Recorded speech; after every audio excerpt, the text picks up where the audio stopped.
Seria a nomenclatura correta, a forma correta da gente classificar o que é ter fome. Certo. Então, a primeira classificação, quando você pode escolher o que você come, então você tem opções em casa e pode escolher o que você come, então você escolheu que você tinha várias opções na hora do almoço.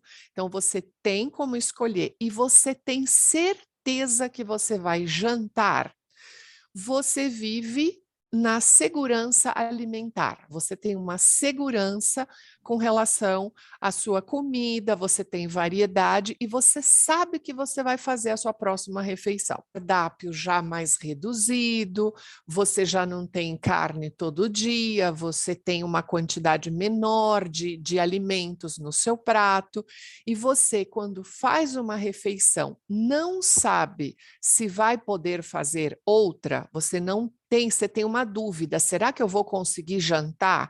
Será que a minha família vai conseguir me dar um jantar? Isso é a insegurança alimentar. Você tem dúvida, aquilo passa a te dar uma insegurança, você começa a ter uma preocupação, você começa até a ter um medo se você vai conseguir ou não comer de novo. E a terceira situação, que é a mais difícil de todas, é quando você não sabe quando você vai fazer a próxima refeição e nem como que você vai comer. Então, essa é a grande problemática. Ter vontade de comer é uma coisa, você pode ter vontade de comer várias vezes ao dia, mas esse conceito de fome está relacionado às 3 refeições básicas. O mínimo para subsistência é a quantidade de calorias que você tem que ingerir para poder ficar em pé, para poder estudar, para poder pensar. Então, é sempre em relação à quantidade básica que você precisa para a sobrevivência.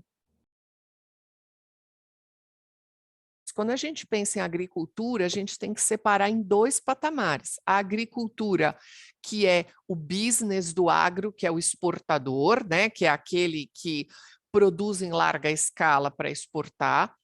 Eu também tenho a agricultura familiar. Então, o que você exporta não fica aqui. Outra parte do setor agro, ele produz sim grãos, produz farelo para fazer ração, para carne que a gente come. Mas e quem produz a couve? E quem produz o alface, o tomate? É o pequeno produtor. É o produtor familiar, né? Ele nem precisa ser pequeno, mas é um produtor familiar. Então, a quem dá aquele colorido bonito no nosso prato é o produtor familiar. Então, eu acho que essa coisa da criança associar com o prato dela, que tem alface, tomate, arroz, feijão, abobrinha, quem dá aquele prato para ela não é o exportador, é o produtor familiar. Para poder comer, você precisa de distribuição de renda, as pessoas precisam poder comprar o maço de couve que está no supermercado. Não está faltando couve no supermercado. Não está faltando arroz, feijão. O que falta, então? O que falta é que nós estamos com uma quantidade muito grande da população sem dinheiro para comprar um maço de couve. Grande problemática nossa é a desigualdade social, ou melhor, falando, a desigualdade de renda, que é o efeito colateral da desigualdade social nossa. Outro ponto que dificulta as pessoas é quando a comida sobe de preço, que é a inflação, né? A alta de preços, ela faz com que as pessoas precisem de mais dinheiro para poder comprar o arroz e feijão. Em economia, a gente diz que o pobre carrega a inflação no bolso, porque ele não tem como fazer aplicação financeira, não sobra dinheiro na vida dele. O clima tiver uma seca muito grande, ou uma inundação, muita chuva, isso afeta o produtor familiar, muitas vezes. Afeta o produtor de grãos que vai exportar, mas afeta o produtor familiar. Uhum. Então, na área, o Brasil é muito grande, ele planta coisas diferentes em locais diferentes, porque ele precisa aproveitar os climas. Então, algumas plantas crescem melhor em local mais frio, no sul, outras em locais mais úmidos, como o norte, outras em locais mais quentes, como a região centro-oeste. Aí já vamos lá de geografia um pouco. E aí, quando você tem uma mudança climática, isso daí altera a produção. Então, você passa a ter uma dificuldade, produz menos. Redução das políticas públicas, ou seja, o país ele faz políticas públicas para poder melhorar a produção, para poder ajudar as famílias que estão produzindo, para poder distribuir melhor esse alimento, para poder literalmente dar dinheiro para famílias que não têm condições de se alimentar, que aí é o Bolsa Família ou Auxílio Brasil. Então, quando o país diminui a quantidade de políticas direcionadas a essa questão alimentar, isso também piora.